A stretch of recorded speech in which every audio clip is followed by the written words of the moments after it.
Here is my eternity, a day the gods will remember. Once an unwilling host to the aspect of war, Atreus survived when the celestial power within him was slain, refusing to succumb to a blow that tore stars from the heavens. In time, he learned to embrace the power of his own mortality and the stubborn resilience that goes along with it. Atreus now opposes the divine as Pantheon reborn, his unbreakable will fueling the fallen aspect's weapons on the field of battle. Atreus was born on the hostile slopes of Targon, and named after a star in the constellation of war known as Pantheon. From an early age, he knew he was destined for battle. Like many in his tribe, he trained to join the Rakor's militant order, the Raharak. Never the strongest or most skilled warrior, Atreus somehow persevered, standing up bloodied and bruised after each bout. In time, he developed a fierce rivalry with a fellow recruit, Pylus. But no matter how often Atreus was cast onto the stones, he stood back up. Pylus was impressed by his unrelenting endurance, and through the blood that they spilled in the training circle, a true brotherhood was born. Atreus and Pylus were among the Rakor who stumbled across a barbarian incursion, surviving the ambush that left the rest of their patrol dead.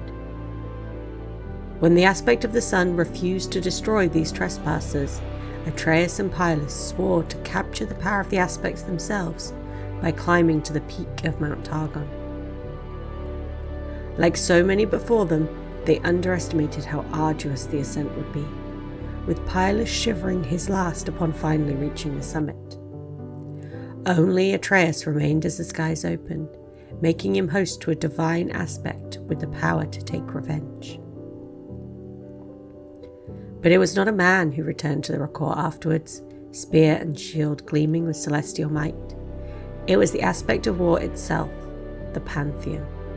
Judging Atreus unworthy, a warrior who had known only defeat, it had taken control of his body to pursue its own ends, a task considered too great for mortal men.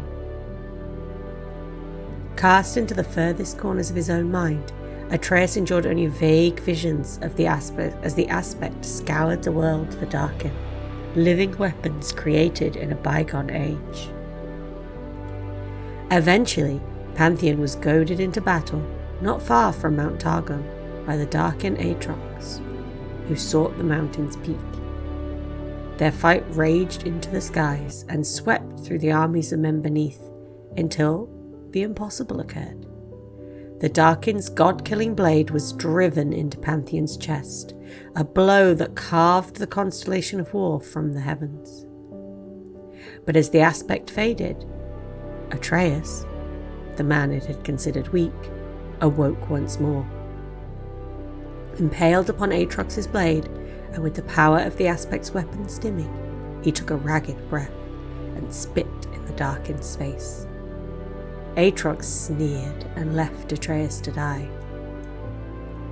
Hours later, the crows descended. Atreus painfully stood back up, stumbling back to the Rakor in a trail of blood.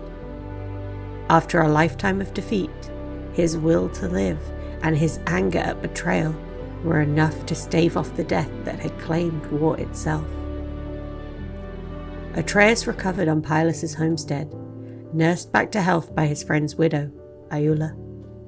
There, Atreus realized he'd spent his life looking to the stars, never considering what lay beneath. Unlike gods, mortals fought because they must, knowing that death lay in wait. It was a resilience he saw in all life, the threats unending. Indeed, barbarian invaders now threatened the Rakor's northern settlements, including Iula's farm. Though it was months before he could lift a spear, Atreus was determined to end this scourge himself, and eventually set out with the aspect's dulled weapons in hand. Yet when he arrived, he found his sworn enemies already under siege.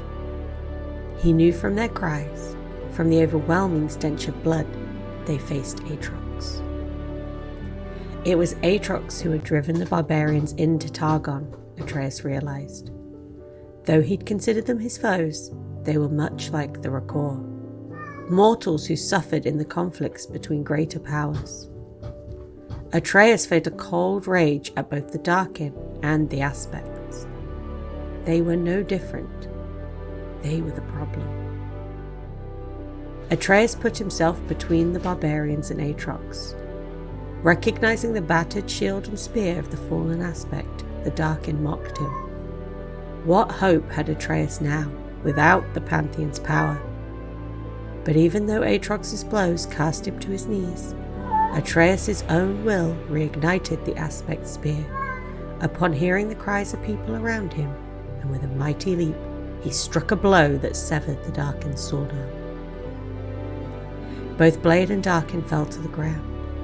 Only Atreus still stood, and watched his namesake's star blaze back to life in the heavens. Though he often yearns to return to Iola's farm, Atreus vowed that day to stand against Aspects, Ascended, demons, and any who wield powers so great it can only destroy. Forsaking his own name, he has become a new Pantheon. The Aspect's weapons fueled by the will to fight that can only exist in the face of death. For with the divine Pantheon gone, war must be reborn in man.